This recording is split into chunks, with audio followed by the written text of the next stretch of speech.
I am so sorry. Rules are rules. Serving terrible dishes is one thing, but breaking the rules? These MasterChef contestants thought they could outsmart the judges until they got caught red-handed. And when it's from someone totally unexpected, that's a real shocker. Now, you'd think a simple dish leaves no room for drama. But somehow, this contestant found a way to bend the rules anyway. Tonight, in this pressure test, you'll be cooking a quintessential American classic. It was the pressure test, and the challenge, a total cakewalk.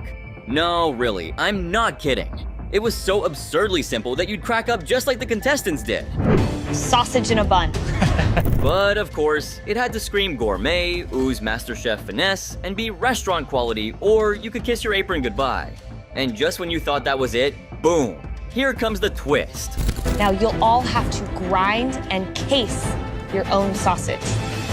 Please, head to your station. In this challenge, it all came down to one thing, timing. 20 minutes were already gone, and Andrea, she was blazing through it like a culinary rock star, absolutely on fire. I'm making a bratwurst, chef. What's going on top? I'm doing some beer, butter, caramelized onion. Drawn in by the mouth-watering aromas wafting from Andrea's station, the judge couldn't resist taking a closer look. But what he discovered there, totally unexpected and downright stunning. I thought you were a Miami girl. I am a Miami girl, but... What's up with the Midwestern German sauce? Well, Yep, she was taking a bold leap, weaving flavors from other countries into such a simple dish.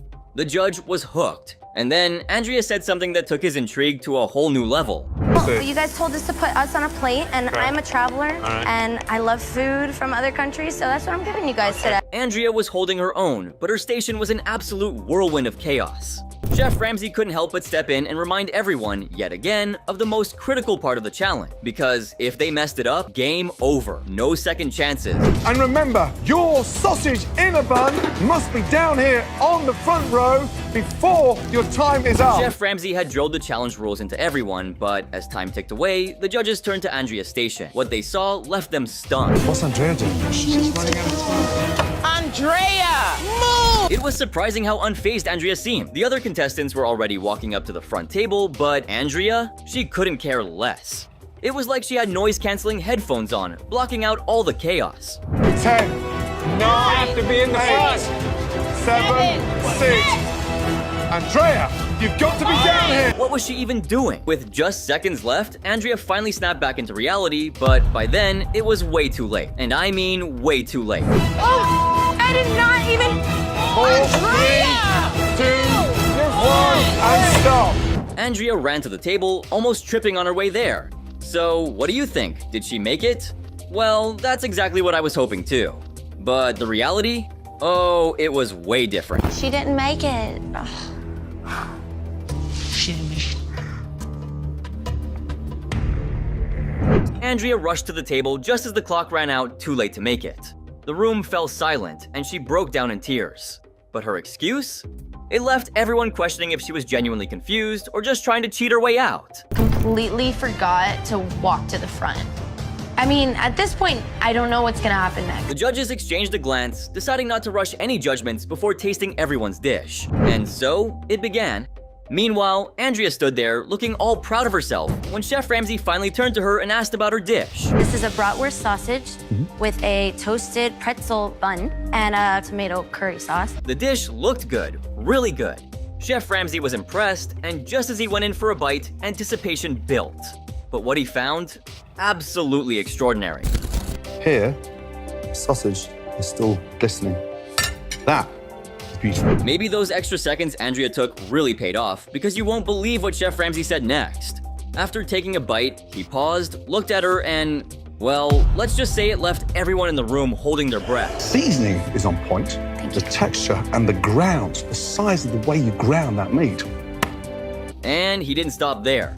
He handed a bite to the other contestants, and they loved it so much that Chef Ramsay did something he doesn't do often. And let's just say that left everyone standing there, completely speechless. What do you think? Delicious. Very good. That's it.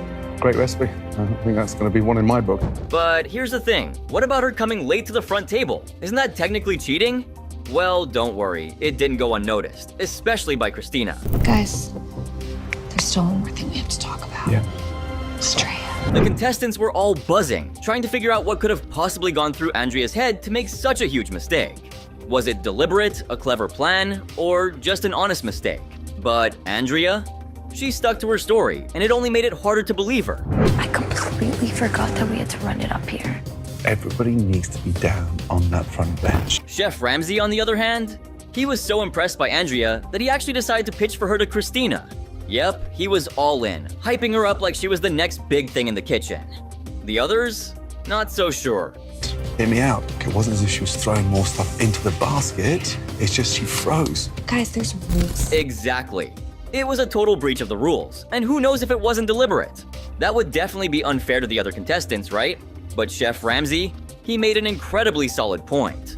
So, did it convince Christina and the other judges? Let's find out. Listen, she had the best sausage of the night, okay? Rules are rules, guys. Well, rules are rules after all. Keeping that in mind, the judges wrapped up their discussion and got ready to deliver the saddest news of the entire season. Everyone held their breath, wondering what was about to go down. Andrea, we were forced to watch the last 10 seconds and sadly did not adhere to that rule. Her face turned red with guilt and disappointment, and what Chef Ramsay said next? It shattered her completely. One of the most inspirational amateur chefs we've ever had in this competition, sadly, is going home. Watching Andrea cry was tough, but it was a hard lesson: never bend the rules, no matter the circumstances. Chef Ramsay, still disappointed, gave her full disclosure, knowing he had no choice. I am so sorry. Rules are rules, and we have to abide by them on a daily basis. And just like that, Andrea's one bad decision cost her everything. Her dream shattered in an instant. It was a harsh reminder that in the kitchen, every choice matters. That means, my darling, you have to leave the competition. I'm so sorry. I messed up. Running out of time in MasterChef is bad. But thinking you have time? That's where some contestants make their biggest mistakes. Time is up, but Felix is still trying to send out food. Told you, time is up. I'm sorry. I No, look at me. No cheating. The team challenge in episode 7 was when everything went downhill for her. Christine Han was selected as the team captain, and when the judges asked her to choose an expediter, she didn't hesitate for a second. Felix was chosen, and Christine's confidence, it shot through the roof. Christine picked me as the expediter for her team. I'm a food runner, so I feel completely confident doing that. She was sure that with her as the expediter on her team, victory was practically in the bag. But the turn of events was so surprising, it made Christine question her choices. Felix, who boasted about his experience, fell short in the most miserable way. Felix, is there anything you need? Yup, silence was all she gave to everyone and anyone, even the judges. And let's be real, that's not exactly the winning strategy. I'm having trouble communicating with Felix, who's my expediter. I'm not getting any feedback, so it's frustrating. The chaos in the kitchen was absolutely wild. Felix? She was completely lost, and honestly, even she didn't know what she was doing. With just minutes left, Christine, struggling to get the orders out, called for help. But Felix? Total disaster. Felix, get the food on the plate. Come in, come in. Finally, Chef Ramsay couldn't ignore it anymore. Felix was clearly trying to do everything herself, whether she wanted the spotlight or was just totally confused. Who knows? But Chef Ramsay had enough. It was time for him to step in and set her straight. An expediter needs to talk. And for the last 5 minutes, you've just shut down and there's no communication going on. Even after Chef Ramsay told her to step up, Felix couldn't accept her shortcomings. Instead, her excuses just got more mind-boggling. It was like she was stuck in denial, digging herself deeper with every word. Way over my head. When you have, 5 people yelling at you all at the same time, you really can't think. The judges were left stunned as Felix continued her chaotic approach. Chef Ramsay, visibly frustrated, pointed out how clueless she was, highlighting the fact that despite all the guidance, she was still making the same mistakes over and over. All of a sudden, Felix turned into a control freak and wasn't delegating. She's running around like a headless chicken. The expediter, rule number 1 is to communicate. As the clock ticked down, Felix's team was still drowning in unfinished orders. The final countdown began, and with it, the real panic set in. Tension soared as the pressure intensified, and time was running out fast. 10, Okay, 1 ticket left. 9, 8, 7, Felix. 6, 5. And just like that, the challenge was over. The red team stood there, completely devastated, knowing they had failed to pull it together. But with the time called, they had no choice but to stop. Felix, run! 3, Felix. It's not happening. It's not happening. It's not happening. 1, and stop! Well, everyone except Felix. Completely ignoring Chef Ramsay's command to stop, she went ahead and did something so shocking. He couldn't believe his eyes. This was a whole new level of defiance. Time is up, but Felix is still trying to send out food. Everyone watched in disbelief as Felix, still working, tried to sneak out some orders. Ramsay finally walked over to her, and what happened next really showed that ignoring the rules is never a good decision. Do you want to get disqualified? No, I don't. Okay, so you're taking food out. I've already said stop. Felix started acting so confused, as if she had no clue what she was doing. But Ramsay? Oh, he was not having it at all.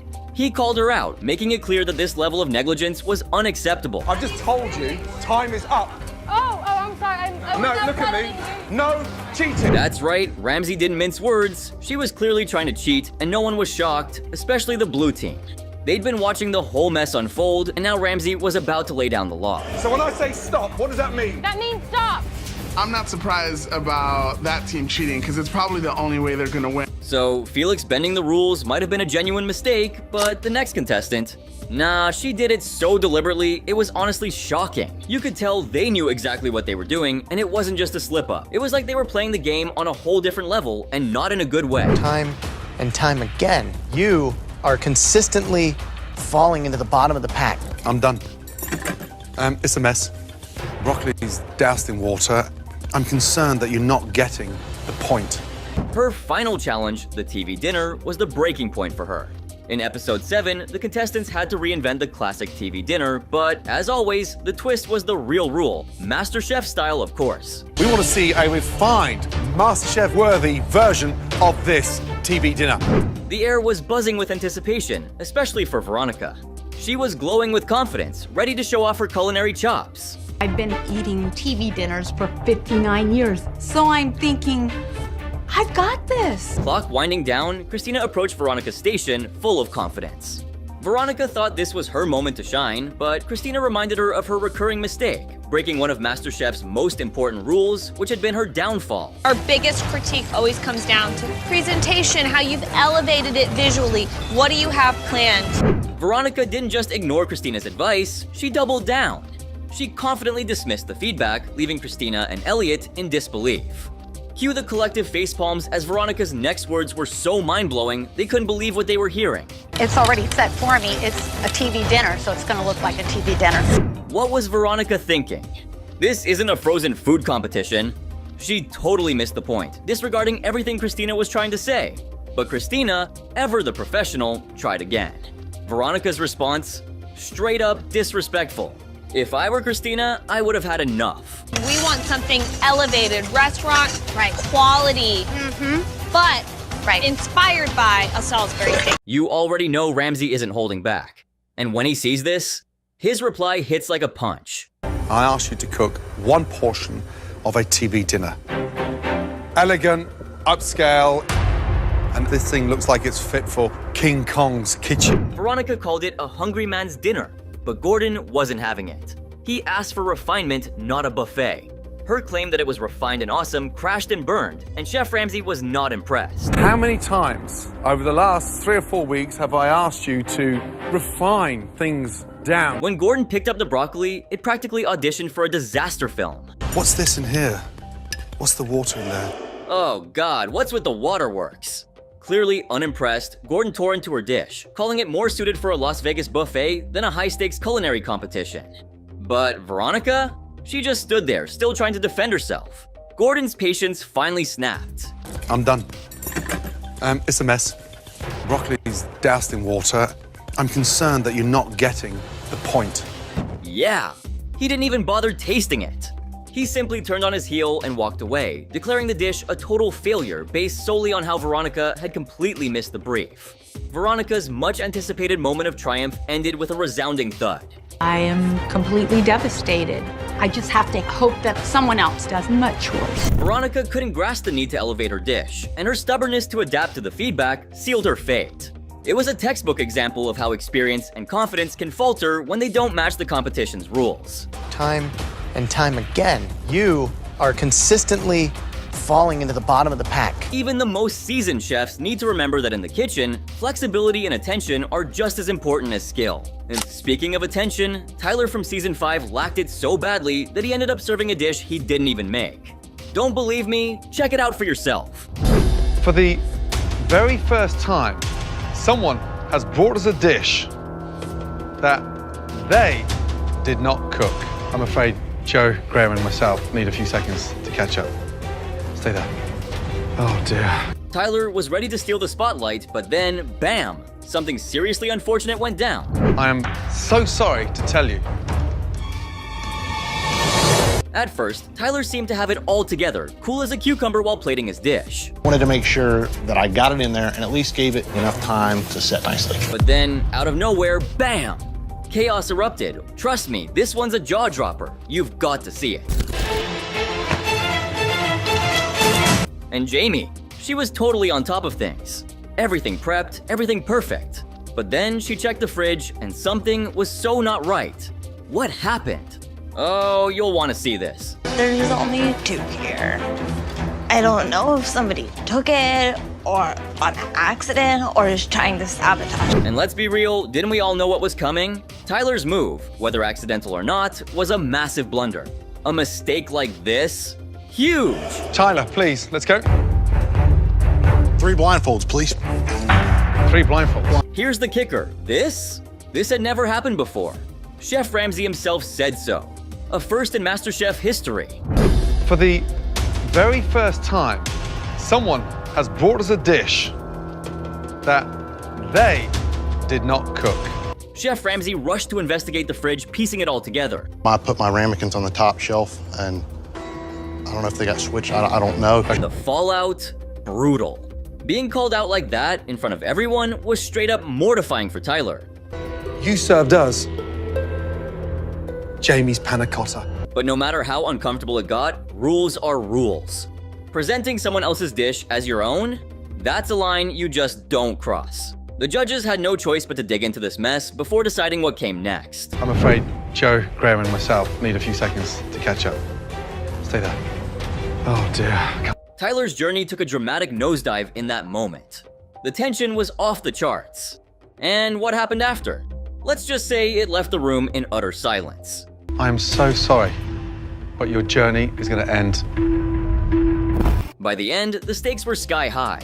The vibe, intense, emotions, all over the map. What went down? Oh, you'll just have to see it to believe it. Jamie, I apologize. I'm sorry. I had no intent on doing that. No, I'm sorry that you grabbed mine. Even more awful, though, was what transpired with Richie. So, in episode 6 of season 13, Chef Ramsay walked up to Richie with a simple question. What's he cooking? I'm doing a honey spice cupcake with an apple filling on top and a tarragon whipped cream. Richie's reaction? Let's just say he was practically bursting with confidence. I'm on top of it, guys. I got you, I promise. Not gonna let you down again. All right, so naturally, everyone, including Chef Ramsay and the judges, was expecting cupcakes. We're all clear on that, right? Cupcakes it is. I'm hoping you climb that ladder tonight, yes? That's my goal, Chef, that's my goal. But then things took a turn. Something went wrong in the kitchen, and let's just say it wasn't pretty. The cupcakes are in the same place when they should be rising. I'm not quite sure what it is at this point, but I can tell something's not right. Richie realized he forgot to add baking powder. Yup, the key word being forgot. And instead of owning up to what went down, Richie came up with a whole new name. Home cakes. Like, seriously, what even is that? Home cooked, sure, but home cakes? Come on now. It was starting to look like Richie was gearing up to sell a story no one asked for. I made spiced home cakes with an apple compote on top with a tarragon whipped cream on the side. Forget the critique, you see Joe and you knew someone was about to get roasted. Home cakes. Didn't you start calling them cupcakes? Did they become home cakes as they lost their levitation? Richie's move. He went full nostalgia mode to try and save himself. They are playing on my grandmother's recipe. But why did you change from where you started to where you ended? What you call them? Chef Ramsay hit him with a question that couldn't be dodged. Did he actually want this dense texture for his so-called home cakes? And Richie's response? Oh, you've got to see it for yourself. And is that the texture you wanted in the middle? Yeah, so that they could soak up that sauce. I didn't want them to be too soft and get a little mushy. Was he seriously saying his grandma baked without baking powder? If that's the real recipe, he's basically throwing shade at his own grandma's baking skills. Bold move, Richie, bold move. So this was a nod to my grandmother. She used to make home cakes. Honestly, Richie would have been way better off just owning up to the mess up. Instead, he went with this weak cover story like, come on, who's buying that? Spoiler alert, not the judges. It was pretty ridiculous that he thought they wouldn't see right through it. They were meant to be placed underneath the sauce, and then the sauce would soak it up. Judges tasted the cake, their faces told the whole story. Recipe doesn't seem like it's on point. So, claiming his grandma, who he probably worships as a baking legend, never used it? Yeah, that just made everything worse for him. These things have like the density and the weight of a rock. It's a fossil. I get it, everyone messes up sometimes. Maybe he was just nervous or genuinely forgot the baking powder in the heat of the moment. But seriously, why not just come clean? People respect honesty way more. Trying to pass off a simple mistake as some secret family recipe? Not only does it scream obvious, but it also kind of disrespects the whole baking process. So there's an issue, I think, with the ratio of how you weighed out those ingredients.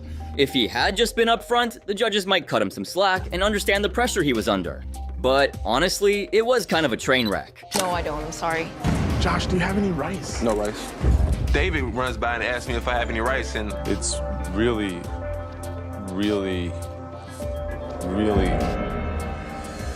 unedibly disgusting. But nothing, and I mean nothing, compares to this wild moment from season 3 when a contestant made a jaw-dropping mistake. I'm supposed to eat this? Really? You know how the mystery box challenge can sometimes be way more of a beast than anyone expects?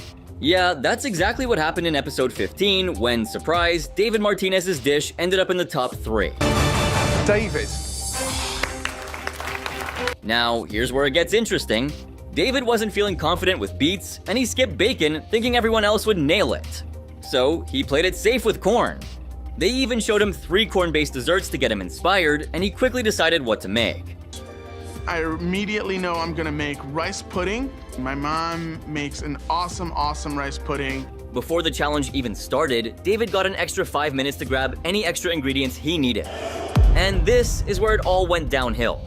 The challenge began, and David, get this, totally forgot rice for his rice pudding. What he did next? Total coward move. No, I don't. I'm sorry. Josh, do you have any rice? No rice. David runs by and asks me if I have any rice. Seriously, David? How does that even happen? Dude wanted to make rice pudding and blanked on the main ingredient. But hey, we all have our moments, right? Except on MasterChef, moments like this can cost you big. Before you knew it, David was running around begging for rice from the other contestants. How much do you need? The smallest amount. Do you need all of it? No, I was gonna do that as a backup, but I'm good. Finally, after all that scrambling, he got his hands on some rice. Phew. But by then, the damage was done. The judges? Oh, they were already in full facepalm mode. How could he mess up such a golden advantage? Anyway, rice secured, David got back to cooking. And you're probably thinking, well, at least he nailed it now. Oh, how I wish that were true. And after all that drama, here's what he served up. Corn and milk-based rice pudding. Now, you're probably wondering how Joe reacted. Oh, you're gonna love this. It's really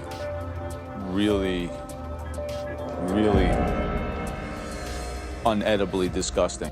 Oof! Joe's reaction said it all. That dish? Absolute disaster. But wait, it gets worse. Joe, clearly disappointed, asked David if he had tasted his own dish. And David, probably shaking in his boots, said it reminded him of his mom's kitchen. Big mistake. Joe didn't hold back and dropped this brutal comment. It's a place that I'm going to avoid. And honestly, the other judges weren't any kinder. They struggled to find anything redeemable about his dish. I'm struggling to taste corn. I mean, some serious spices there. I expect something so much better. But there have been times where you just can't afford to blink. Dale, as the runner-up, you're captain of the white team. I do not want to be on Dale's team. Dale is drama, and I want nothing to do with it. But was Danielle right to say that? Let's find out. Now, to start things off, Dale had his pick of team members. Is Brooke. The thing about Dale is, love him to death. But wait till you hear what Brooke had to say about it. But I know that if it suited him, he would throw me under the bus, drive front, go back, honk twice, and keep going. I choose Carly. It was chilling to say the least. Dale had clearly cemented his reputation among his peers as a selfish jerk, even before the season had even started to unfold. And then, some. How about kale and spinach and call it I don't like kale. Can we do like a grilled eggplant on top of the pasta? Just No, I hate eggplant. Really? Brooke and Danielle were spot on with their judgments of Dale. Sweet mother of God. Dale isn't listening to anyone but Dale. He is being super selfish and shutting down everyone's ideas. Despite a rocky start, Captain Dale finally decides on a menu of grilled trout. Took the words right out of my mouth, Kayla. Eric and I essentially got the short end of the stick. There's like 57 portions of fish. That's a lot of deboning. How many you got? I just did 2 so far only. I just started. Ooh, this one has a lot. Brutal? That was beyond brutal. And not to mention stupid. Chef Alvin had to come see what all the fuss was about. The pickerel bones are very hard to get out. We don't have enough time. Did you check the pickerel? Was there any bone? Did you check it? No, Chef, It might have been fillet. There it is. The moment Dale realized he had f***ed up. I made a mistake. This is fully deboned. Look, it's fully deboned. It's a Yes, fillet. Chef. So next time, check. Yes, Chef. Always check. Okay, go. Yes, Chef. Did a judge have to do the work for him? He was in MasterChef, for God's sake. Fuck, eh? Fuck. He should have checked the products. Look what you did, Dale. Kitchen is chaos. Dale's not a very good leader. When you're catering an event like that, you gotta work with your team. But Dale kind of just seemed to like run around and like yell at people. You can say that again, Mike. Come on, guys. We do not want to go home today. Let's do this. I feel like everybody's gonna let me take the fall for this if it goes down. Of course they are. You made sure of it when you threw all their ideas out the window, Dale. What'd you do? Go, go, go. Next thing you know, Kayla split her finger down the middle and she disappears. And when Kayla got herself injured, Dale had this to say. It's not very hard to slice a tomato. This should be the simplest task in the kitchen. Oh, really? Let's see how you would have liked it if your captain was screaming like a lunatic and didn't do even the bare minimum. There's no clear organization, and Dale's just screaming like a girl in the background, and nobody really knows what we're doing, so we're screwed. This was a disaster from the time Dale was made captain, and everybody already knew it. I've already been over this. You should have been paying attention. I was actually whenever getting I went it over. I was getting it done. Okay, that's not my fault. Insisting that it wasn't your fault wouldn't change the truth, Dale. And as expected, his team lost and was sent to elimination. When Mike made his feelings clear, He didn't really have a hand in anything, like Eric and I did. I didn't do the asparagus whenever my team member stepped out by cutting herself.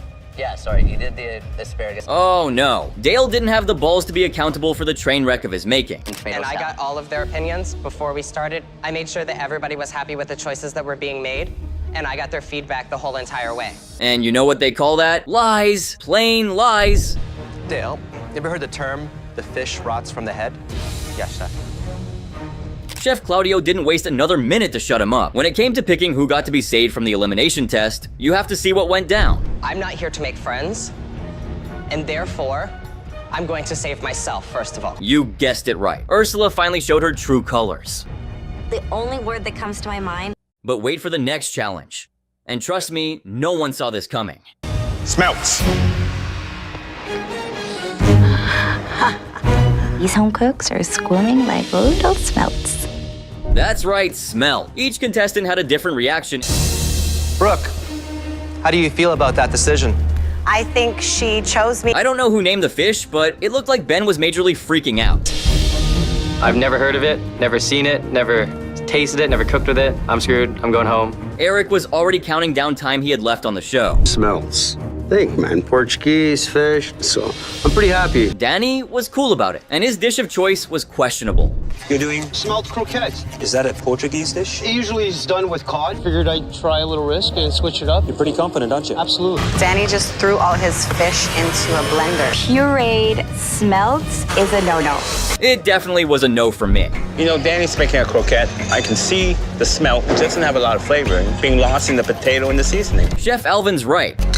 I'm in my zone. If they're all nervous, Crap.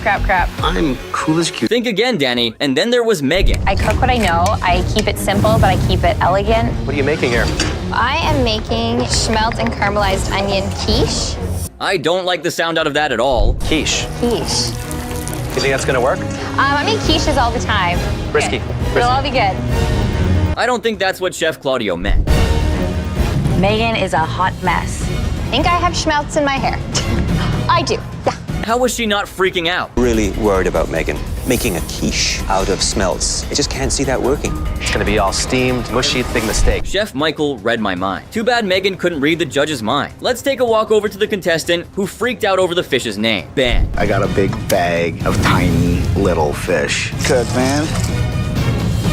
And hi there. Hello, chefs. So you're feeling comfortable with smelts? Never cooked with smelt, but I have made a fish cake. So you're removing all the bones, are you? Yeah, I'm trying to do my best. These are such tiny, delicate little fish, though. Removing the bones? Do you think that's the right thing to do? I think the right thing to do is to keep it simple. That doesn't sound simple or good. Well, who do you think is gonna go home? Not me, somebody else. I'm sticking around, man. I got more bad jokes to make in front of you guys. I want to try to make you laugh, especially. Confidence or overconfidence? You tell me. Meanwhile, Danny, how those croquettes doing? Almost there. I would have killed that fish. You should be glad I'm up. Merida and Brooke were egging Danny on. And finally, it was time plate up the dishes. Here we go. You should be plating. Finishing touches on those plates, please. Don't even care. You should have, Megan. You should have. 7, 6, 5, 4, 3, 2, 1. Heads up. Here we go. It was Danny's turn to go up and present his dish. Danny, please come up here with your dish.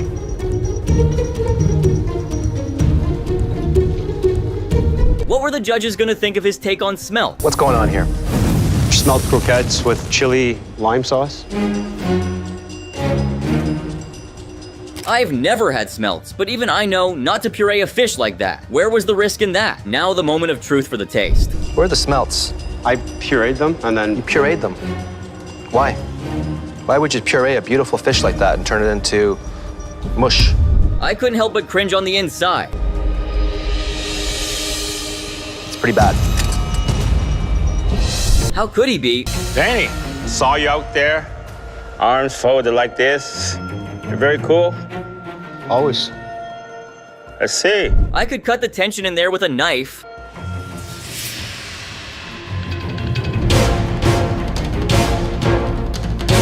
Is this a joke? Oh, fuck. He sure pissed off the demon chef. This is MasterChef Canada. And you give me this? I'm pretty much screwed. Yeah, he was screwed. I don't think there's a coming back from that. No time to take a breather from that, because Megan's dish is up next. Megan, can you please come up here with your dish? This is a smelt caramelized onion quiche with mushrooms and asparagus. Megan said she does simple and elegant dishes. What about that quiche is elegant? Caramelized onion quiche with mushrooms and asparagus. First thing I would do, get rid of this, you know? Demon chef and silence. Not a good combination for your food, Megan. I'm puzzled by this entire dish. The size, the presentation, just weird. I wouldn't eat that if I were you, Chef Claudio. It's very fishy. In an unpleasant way. Good call spitting it out. And finally, Ben, because this episode was full of contestants who thought they could get away with basic bitch dishes. Ben, let's see your dish. What do you call these things? I call these I really want to stay fish cakes, man. First of all, don't name it that. There's desperation written all over it. Secondly, that plate isn't going to win any awards. This looks like I want to watch the show from my couch, fish cakes. Good one, Chef Claudio. That's some garnish, but... It's garnish? Looks like compost. Ooh, that had to hurt. I don't taste fish. None of it makes any sense to me. Yikes. And of these three, guess who got to go home? Ben.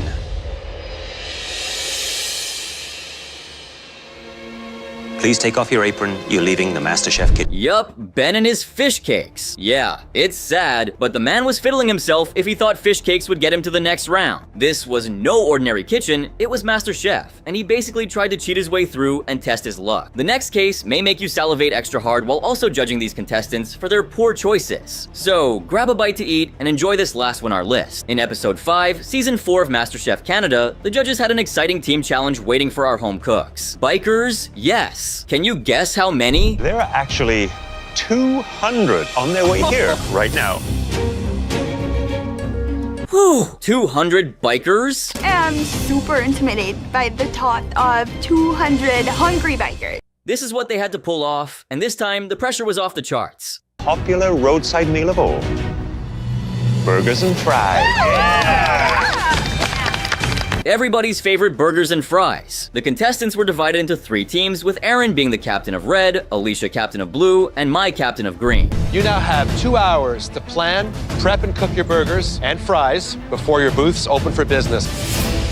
2 teams with the lowest sales will face a pressure test. Burgers are fun, but this challenge sure isn't. From the get-go, Aaron was very particular about how he wanted his burgers. I'd like to make a burger from the chuck. I don't like fancy burgers. The burger has to be a burger. Our guy's a burger purist. I don't want any burgers pre-seasoned because I don't want it to bleed out. I've never heard of making beef patties that aren't seasoned. But neither have I, Thea. Aaron, are you sure that's a good idea? That's how we're doing it. Iceberg lettuce. I don't want anything else. I like my burgers fresh and not pre-seasoned. But when you're cooking for 200 people, you don't do things your way. But I'm gonna try and give him the benefit of the doubt. The team start prepping their burgers. This is how I do it at home, just not this much. Oh yeah, my arms have been getting a workout.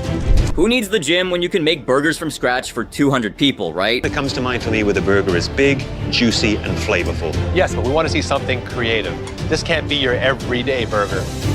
That's right, chefs. Juicy, delicious yet creative, MasterChef-worthy burgers. Mai's green team had this take on their burgers. We are making a bacon jam burger with Swiss cheese, arugula, and crispy shallots.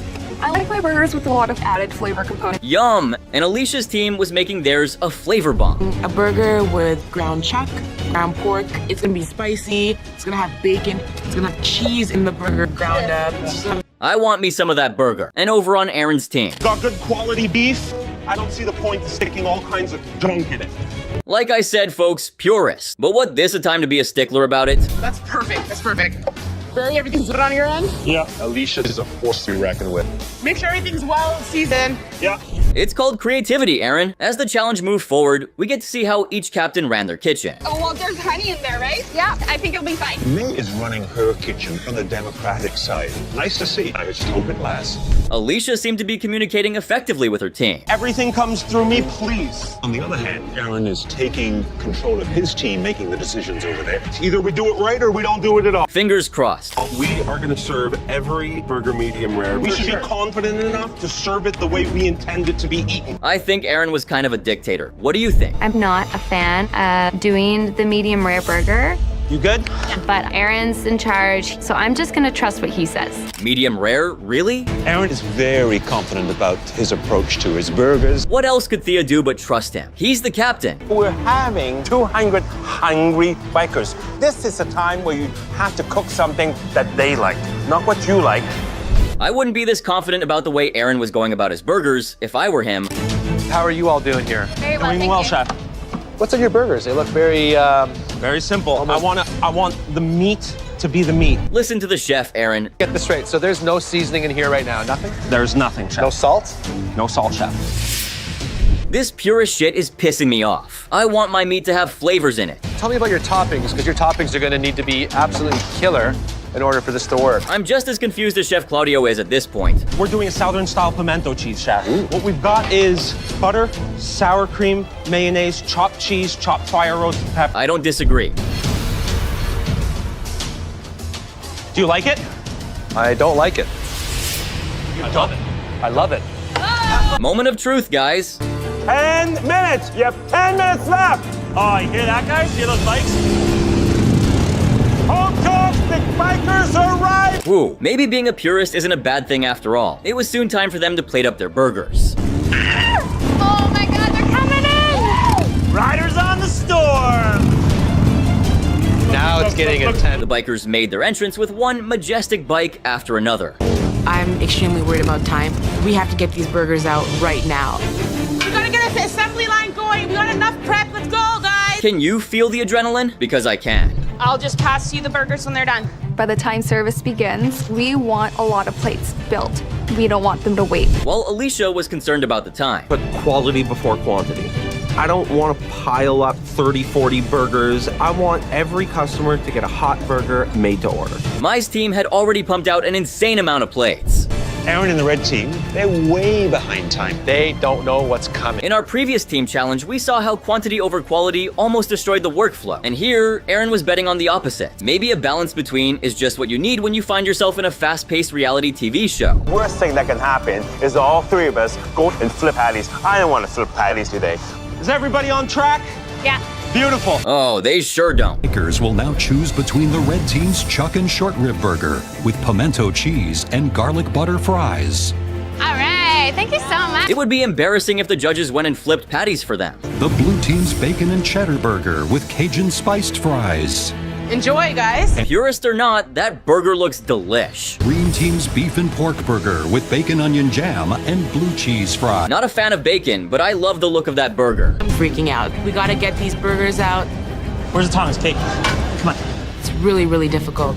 Okay, we need to get more efficient with this. Are you craving a burger like I am right now? Huge lineup at our station, but we're cranking out burgers and we're doing it pretty quickly. Here you go. Thank you. Good luck, girls. Thank you. Alicia's team was feeling the heat. Team also has a long line, but it's barely moving. We're a little behind on the burgers, guys. But Mai's team was in their element. Trevor, how are we doing on burgers back there? Yeah, they're still cooking like 3 minutes out. Thank you for being so patient, guys. I mean, come on. Everything's unraveling and no one seems to have a grip on it anymore. Service is snowballing into chaos. Okay, we should have gotten these burgers way ahead of time. Yeah. Hungry people waiting. I want to say I told you so. If you don't want to wait in line, you can come over here. I was waiting in the red line for a really long time and it just wasn't moving. It's a miracle the bikers weren't climbing over the cart and ripping the red team's heads off. I chose the red team. The bacon was good in it. The pimento cheese I liked. The sauce rocked. It was really, really tasty. Good flavor. This only helped drive up team and green and blue sales, and that's what this challenge was all about. I chose the red team. It was worth the wait. I think their burger is amazing. But the red team did get its fair share of credit. In the burger. It's looking a little pink That inside. is totally unacceptable. Which team was that from? That was Team Red. The red team. Let me take that back. I'll have it replaced right away. But that didn't last very long. We have an issue here, buddy. Look, that is too underdone. Yes, sir. That is totally unacceptable. Oh boy, he was in trouble. Everybody likes their burger medium rare.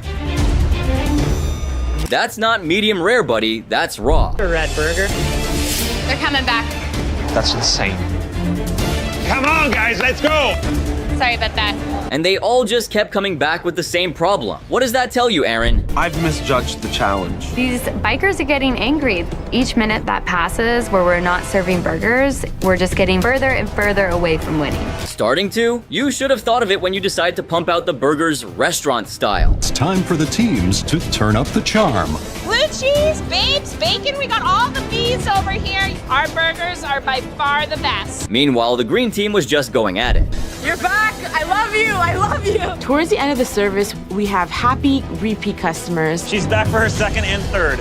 Second and third? Hell yeah. And the blue team seemed to have found their rhythm as well. All right, guys, it's the final push. I am just trying to keep everyone in my lineup entertained. But the red team was struggling, and Thea was pulling out all the cards she could. I can do a dance. Taya is saving our asses. Yeah, because you couldn't, Aaron. It was finally time for the results, and all three teams waited in bated breath. But this challenge comes down to one thing: sales. And only one team sold enough to save themselves. Which team could it be? Winning the day by just 8 orders. Oh my God. What? 8 exclamation mark. Just 8 orders? Now, I've got to know who this team is. I'm just praying that we pull through for a win. Fingers crossed, Mai. Fingers crossed. I'm so proud of my team. We sold so much, I think we secured a win. You were a strong captain, Alicia.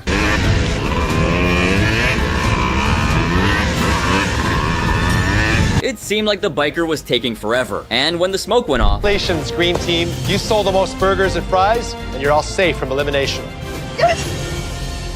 It feels incredible. It was the green team that took home the win. Who was surprised? Nobody. The girls were prepared from the get-go, ready to serve their customers. Such a well-deserved win. Guess how many orders the red team lost by? Red team, you lost by 35 orders. Aaron, you were the 35 whole orders. Price to pay when you want to put quality first. captain. Do you think you misread your guests by giving them medium rare burgers? There certainly were a couple of burgers that came back that were undercooked. There's no question about it. Acknowledging your mistake, honorable. Others were a matter of preference. Just say you screwed up. So Aaron, if you have the chance to save yourself, will you take it? Yes, Chef, I would. Are you thinking what I'm thinking? The decision is that I will be going to the gallery. As expected, Aaron saved himself. before I left home, I promised my wife that if given the opportunity to secure myself in this competition, that I wouldn't give that up. Pride doesn't pay my bill. That wasn't reason enough, but whatever. It wasn't my decision to not have the burgers ready. It wasn't my decision to have them cooked medium rare. I'm sorry that you got a stubborn and selfish jerk for a Captain Thea. I don't feel like I deserve to be down on the bottom right now, but I'd rather see somebody safe on my team than not come to an agreement and all of us cook. But how can anyone argue it wasn't the biggest cheat of the season? Someone has brought us a dish that they did not cook. So, this scene unfolded during a high-stakes challenge. Tyler, a promising contestant known for his calm demeanor, approached the judges to present his dish. But as soon as it was unveiled, murmurs filled the room. Something was off. The dish in front of Ramsey wasn't Tyler's. In a competition where precision, skill, and personal effort matter above all else, this was an epic rule break, an act that was bound to shake the foundations of the show. Whether intentional or not, this moment would go down as one of the most shocking in MasterChef history. What do you mean, Chef? Stay there.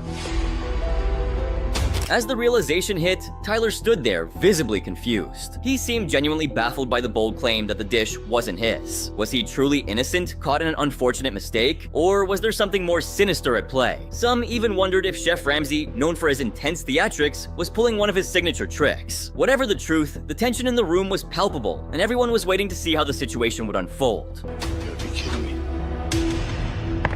At this point, Tyler was clearly hoping it was all a joke, and honestly, so was everyone else. The possibility that such a significant mistake had been made was almost too much to process. Tyler's expression was a mix of hope and dread, silently praying that this was just another twist in the competition. But deep down, the sinking realization began to take hold. This was no joke.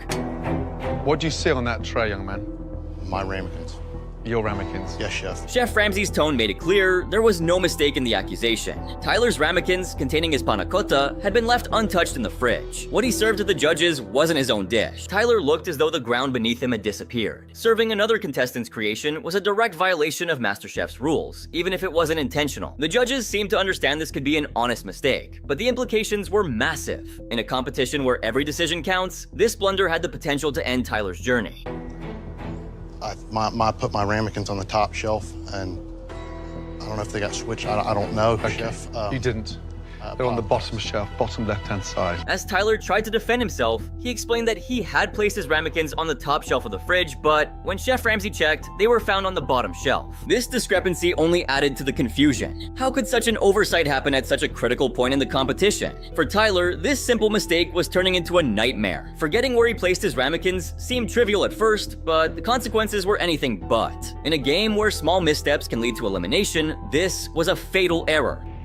You served us Jamie's panna cotta. The truth was undeniable. Tyler hadn't served his own panna cotta, he had accidentally served Jamie's dish instead. This wasn't just a mistake, it was a serious violation of MasterChef's rules. The competition demands that every contestant present their own work, their own creativity, and their own effort. By serving someone else's dish, even unintentionally, Tyler had broken one of the fundamental principles of the show. The room was silent as the gravity of the situation sank in. The judges exchanged looks, clearly grappling with how to handle such an unprecedented blunder. I apologize.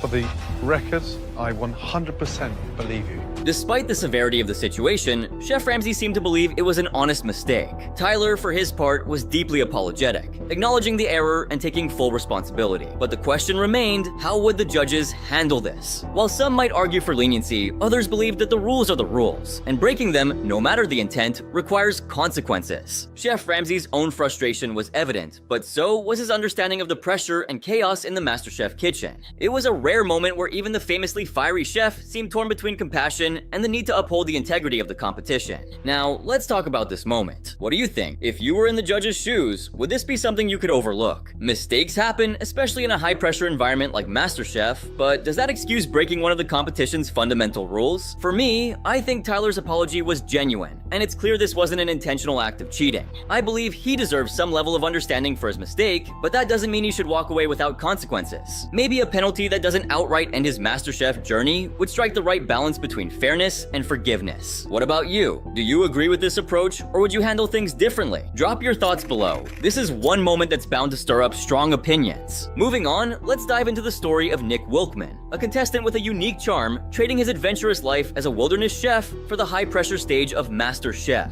And it's usually me that gets to cook it, so they said you should go down and try and cook real food for a change.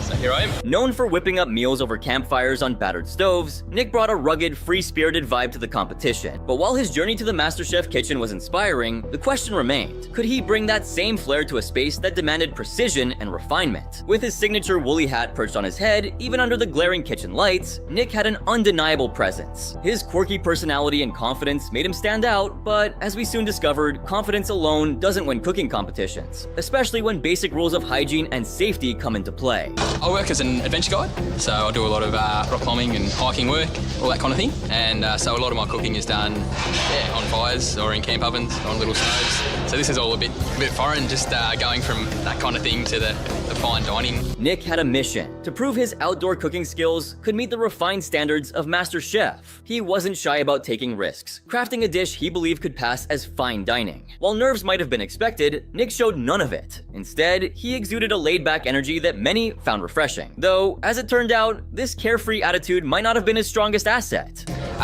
Cooking a chicken jolie.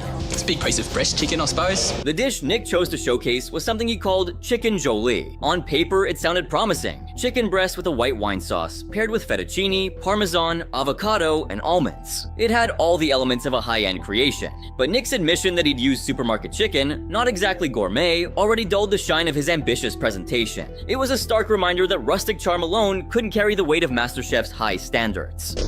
What's with the woolly hat, mate? It's like 30 degrees outside. Keeps the hair out of my eyes. I'm in the middle of a stupid bet so you can grow their hair for the longest. So what have you got? It's called a chicken jolie. When Nick presented his dish to the judges, their expressions were a mix of curiosity and skepticism.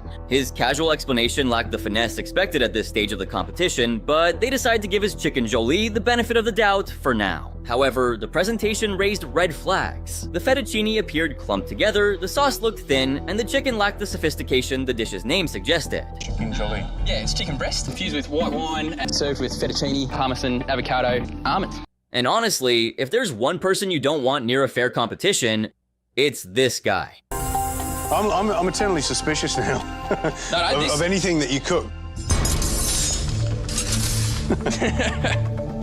You're the food critic. Of course, can have a rock off if you like. I won't be Do we rock off? Actually, paper, rock, scissors it. Do you want it? Ready?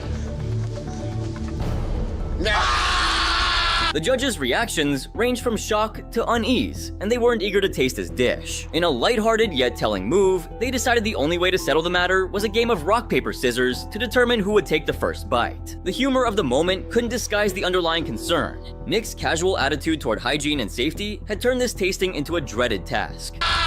Gary! Oh. Enjoy. Gary unfortunately lost the game and had to sample the chicken jolie. The room held its breath as he lifted his fork, everyone silently hoping for the best, or at least nothing catastrophic. Oh, hang on.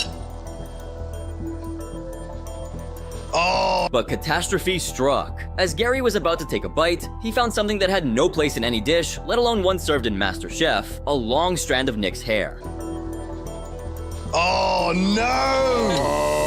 Oh, that must have been on the chicken. Despite wearing his iconic woolly hat, a rogue hair had made its way into the food. This wasn't just an oversight, it was a violation of one of the most basic rules of cooking, maintaining hygiene. Gary's dismay was evident as he confronted Nick about the contaminant, only for Nick to dismiss it casually as a harmless addition.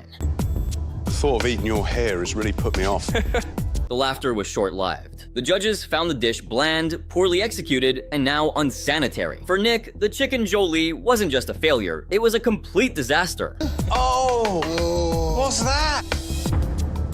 In a competition that demands not just culinary excellence, but adherence to the highest standards of safety and hygiene, Nick had broken a fundamental rule. Hygiene isn't optional in cooking, it's the foundation. Nick's laid-back approach might work in the wilderness, but in MasterChef, it spelled doom.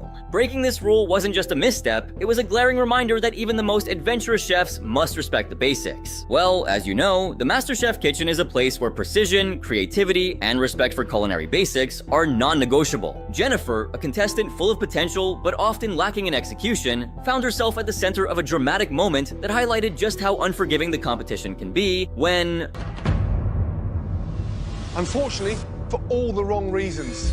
The tension was palpable as Jennifer presented her dish. The judges' sharp expressions made it clear they weren't expecting greatness, but what they discovered on her plate left them utterly dismayed. The dish was underwhelming in every sense, uninspired, poorly executed, and ultimately careless. It's not even about cooking, about technique. This is a complete disaster. The spotlight of criticism quickly shifted to the star of her dish, lamb that was visibly raw. Serving undercooked meat isn't just a technical failure, it's a breach of one of the most fundamental principles in cooking. Raw lamb isn't safe to eat, and presenting it in a professional competition undermines both the contestants' credibility and the integrity of the competition. And you cut it in half, it would be dangerous to serve a piece of lamb like this to a judge.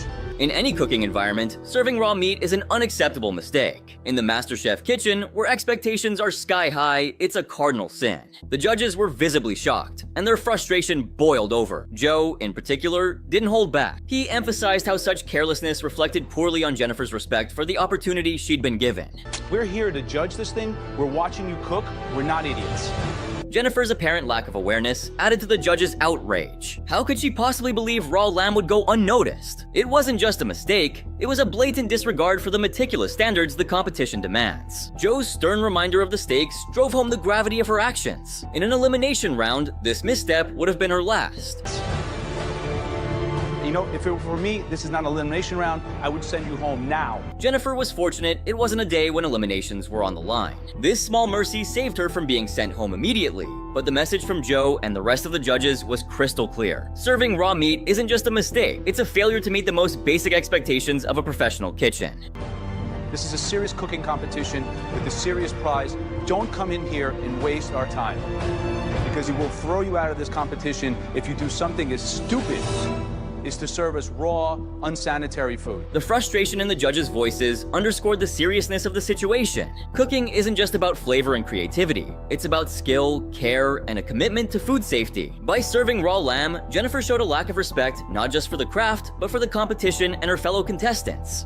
And tried to plate a bigger plate than I really wanted to. I should have stuck with just the chops. And I don't like looking like a fool. Think you've seen it all? Well, this next challenge flipped everything on its head. You will each have a different amount of time. So, Kate. Yes, chef? The second that clock starts, you're gonna shout the name of the home cook that you want to give 1 full hour of cooking to. Okay. Jeff presented his dish with confidence, but the judges quickly noticed something was wrong. The salmon, meant to be the star of the plate, was visibly undercooked. For MasterChef contestants, serving raw fish is a critical error. Basic food safety and culinary standards demand that proteins are cooked properly. 2, 1. Jeff, start shopping! Determined to impress, Jeff opted for a Mediterranean-inspired salmon fillet with feta and sun-dried tomato relish, paired with an ambitious apple, pear, and cucumber gratin. The complexity of his dish raised eyebrows given the limited time. However, Jeff's confidence remained unshaken, and he presented his dish with bold assurance. He hasn't even cooked his salmon. Does he not know what he's cooking at this point? From the moment Chef Ramsay laid eyes on the salmon, trouble was brewing. The fish, meant to be the star of the dish, was undercooked, a blatant breach of MasterChef standards. Raw proteins are not just a culinary misstep, they represent a failure to meet the basic expectations of food safety and technique in the competition. That's exactly what I want. Chef, come on. Are you trying to poison me? The undercooked salmon wasn't just a mistake, it was a clear violation of MasterChef's core rules. Safe cooking temperatures are non-negotiable in this high-stakes competition. Ramsay called out the dish as careless and questioned Jeff's understanding of the fundamentals. But that's what I was going for. I wanted it to be on the rarer side. Come on, young man. Are you saying you wanted it that rare? Instead of owning the error, Jeff tried to defend his decision, claiming the salmon was intentionally rare. But undercooked fish is never acceptable, especially not in a competition judged by world-class chefs. His refusal to acknowledge the mistake only deepened the judges' frustration. Jeff did everything that I hoped he would. He created an awful dish and then tried to BS his way through it. Kate, please. come down here? But it looks like he's finally headed back to Tampa where he belongs. In the end, the raw salmon and lack of accountability sealed Jeff's fate. His dish was a glaring example of what not to do in the MasterChef kitchen, where proper cooking and professionalism are paramount. This moment served as a harsh reminder that no amount of creativity can overshadow breaking fundamental rules. But here comes another wild moment. Stop! The showdown unfolded between the blue team, captained by Uni, and the red team, led by Julia. While both teams were eager to prove their mettle, mistakes began surfacing early on, with consequences that would ripple through the competition. The most egregious rule violation came from the red team when Chef Ramsay uncovered a fundamental error in their process. We never season them until you cook them. Because when you hit the pan, it's going to be watery. In a shocking display of poor judgment, the red team seasoned their duck breasts well before cooking them. This is a direct violation of the rules that prioritize the authenticity and quality of food. MasterChef judges expect dishes to showcase both technique and flavor, and seasoning protein too early drains its moisture, leaving it wet and less flavorful. This wasn't just a misstep, it was a cardinal sin that violated both basic culinary standards and the MasterChef principle of precision. Chef Ramsay's frustration was immediate, and the red team scrambled to correct their error. The tension mounted as they tried to salvage their dish, knowing that breaking such a critical rule could jeopardize their standing in the competition. The high-pressure environment amplified the consequences of this rookie mistake. Get a cloth and dry them. Get rid of the seasoning quickly. Get a cloth dry. Over on the blue team, another rule was being bent, if not outright broken. While they didn't face the same issue with the duck, their menu lacked the creativity and refinement that MasterChef demands. Chef Ramsay deemed their choices uninspired, forcing a last-minute overhaul. The team's puree became another point of contention, failing to meet the standards expected at this level of competition. The party have sat down and the puree's raw.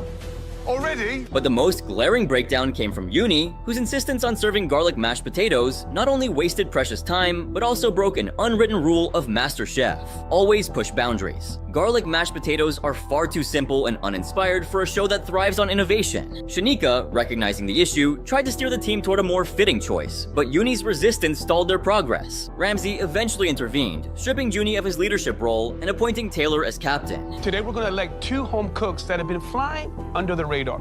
While Taylor's quick thinking and leadership helped the blue team recover some ground, the earlier mistakes, including the lack of cohesion and failure to elevate their dishes, left them struggling to meet the competition's high standards. For the red team, the impact of their mistake with the duck was impossible to ignore. By breaking the rule about proper seasoning timing, they not only compromised the quality of their dish, but also demonstrated a lack of respect for the foundational principles of cooking. MasterChef is built on a strict adherence to rules that ensure every dish is authentic, well-crafted, and reflective of the contestant's skill. Violating those principles is more than a mistake. It's a betrayal of the competition itself. We want to see what you can do in a position of leadership. Junie, come on up here. You'll be the red team captain. This episode was a stark reminder of how even small errors can spiral into major consequences in the MasterChef kitchen. Both teams faced the fallout of their choices, and while there were moments of redemption, the episode ultimately highlighted how breaking MasterChef rules, whether through poor seasoning practices or uninspired menu choices, can derail even the most promising efforts. In the end, the red team's improper handling of the duck and the blue team's lack of innovation served as cautionary tales. MasterChef isn't just about cooking, it's about respecting the craft, the rules, and the competition itself.